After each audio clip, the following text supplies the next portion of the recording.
And I am not afraid to get my hair wet. We out here. I love it. I love it. I love it. So look, I want to get right on into it. Dear future husband. That's why we're here. That's what brought us all here to this moment. I feel like an alignment happened, Davita, Queen B, over the last, several months and me meeting you, and now we're here. I feel like that was a very intentional alignment that happened. And I want to ask you if you had to explain. I want to do it this way. I'm gonna start out this way. Give me one word first of describing dear future husband. Give me just one word of what you would say dear future husband mean to you, the writing experience from Davida Michelle herself. Give me one word. No, that's kind of challenging because as you're asking me this question, I'm thinking to myself, okay, I could say this. Well, that's more than one word. I'll say this. That's more than one word too. Um, but one word that continues to ring in my ears right now as I'm talking is divine. Um, Define. That is a special word. Tell me more. just in the sense that God does not make any mistakes. So this is his divine assignment um, for me. Um, it, it's really that simple. Um, his divine assignment for me in this season that he currently has me in. Love it. I love it. Divine. There it is. We're gonna get right into it. Tell me, Queen D, Miss Defeata, as many call you, Davita Michelle, the author. Um, what is dear future husband? Explain to me as if I was a stranger on the street. What is dear future husband? Well, Dear Future Husband is a 30-day journey and a keepsake. Um, it's a journal. Um, it's a space where a woman has 30 opportunities to share the contents of her heart with her future husband in anticipation of her future husband. It also allows a married woman those same 30 opportunities to share the content of her heart with her current husband. The beauty in this journal, and I think a lot of times, Christopher, when people hear journal, they're like, oh, it's just a book with some paper, with some lines. Well, the beauty about Dear Future Husband is that it's a keepsake.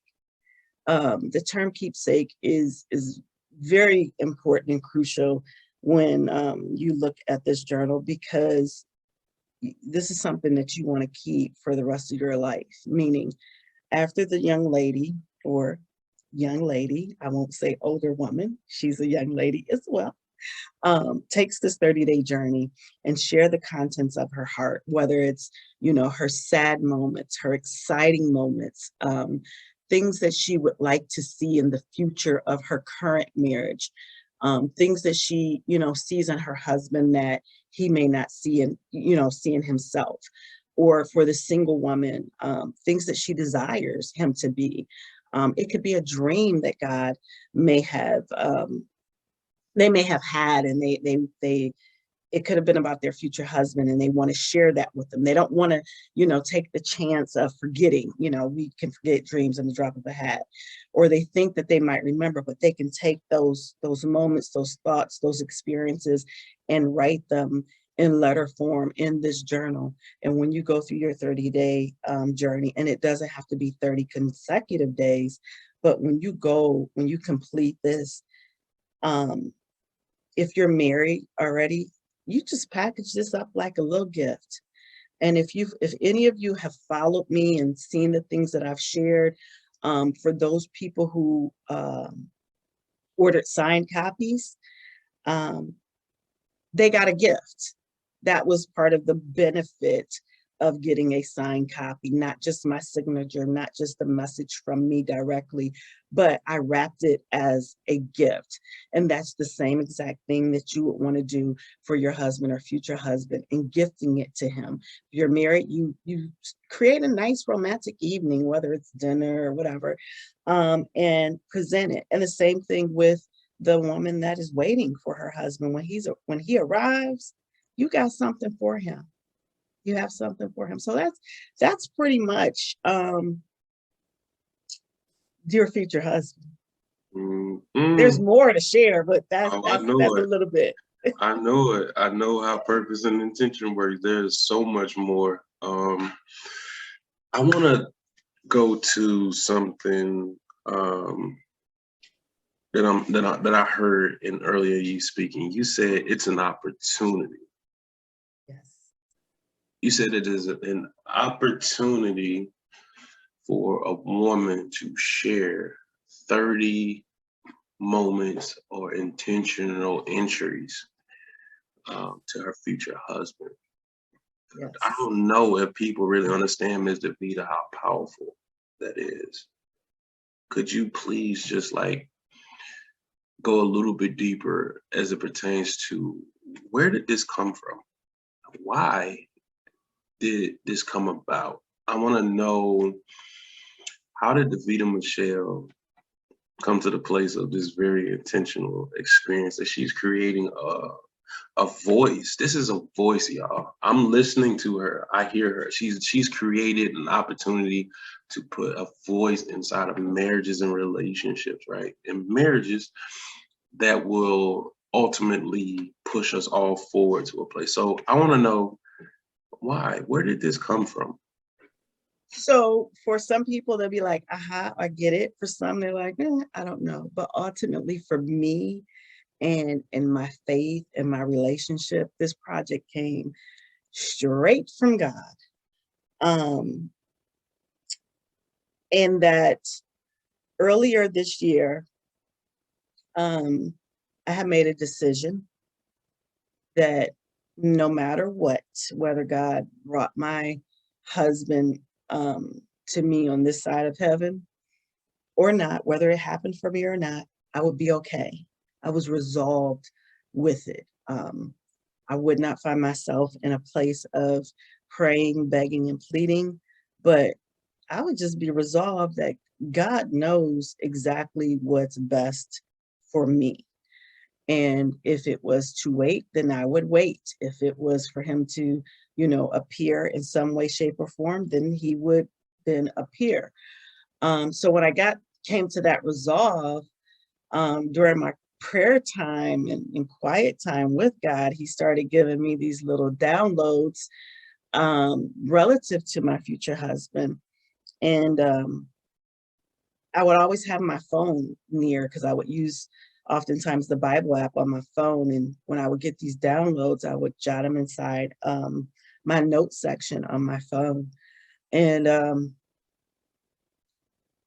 April 15th, I was doing my devotional and prayer time, and I got a download, and I opened up a notes and I typed it in there. And God says, now post it. And I'm like, what? Post it? Like, for real? Seriously having this mental dialogue with God about posting this. And I'm like, how? What is this? So I went back and forth for a while, but got to a place like, okay, I'm going to do it, but let me figure out how I'm going to do it. And so I went, when I figured it out, I went on my IG and I made my first entry for this particular stage of my life, my first entry to Dear Future Husband. And when I went to post it on my timeline, God was like, no, post it in your stories. And so I posted it in my stories and it was there. And I did the same thing on Facebook and that was that. And I went on about my day. And that was the start of Dear Future Husband, which I, at that point, had no idea that those stories were going to manifest this journal. I love it. I love it. Thank I'm you. gonna tell you something. Any man that has aligned themselves to God or to their faith, to their belief system, and their intentions, they're going to receive exactly what you just spoke on. I'm in a very powerful way. That showed up very powerful to me. Can you please tell me real quickly, I'm just curious, if you don't mind, can you please share with me the first entry you made into your journal? You spoke on that. I would just like to get a little snippet. You don't have to give full transparency. The You know, first entry was rather short, and I always try to remember it. It was Dear Future Husband, with God, I will be whatever you need me to be when you need me to be it. Sincerely, your future wife, Davita Michelle. I knew that, but because of my research, but I wanted everybody else to hear it. Just to be clear, did y'all not hear what she said? This woman right here is amazing. I'm loving it. I love everything about this journal. Of course, you know that. Ms. Davita, so I want to do this. I want to go into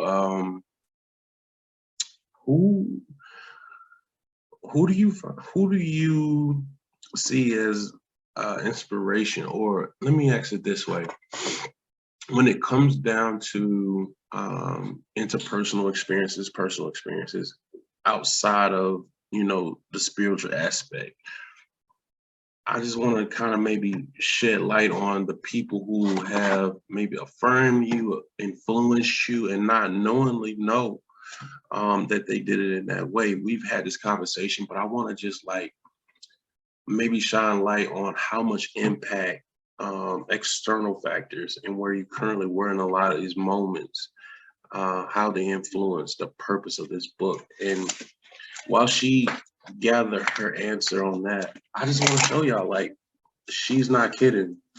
I've bought a lot of books, but Miss DeVita, she said I bought about 5 books from her so far, right?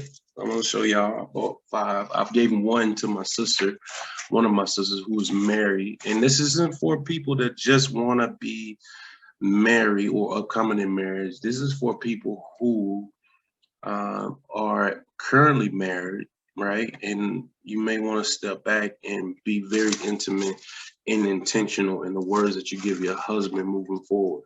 So even for the married, this is for you. She is not playing. This rap on this thing is incredible. If I feel like it's the best Christmas gift I ever got, but fortunately for me, I'm gonna be giving these away to sisters around the world that I truly care and I hold near and dear to my heart. But Ms. DeVita, talk to me. Tell me about the external factor when it comes to people around you. Give me a little scope of how that happened. So you're asking how people had an impact on the project in my personal life?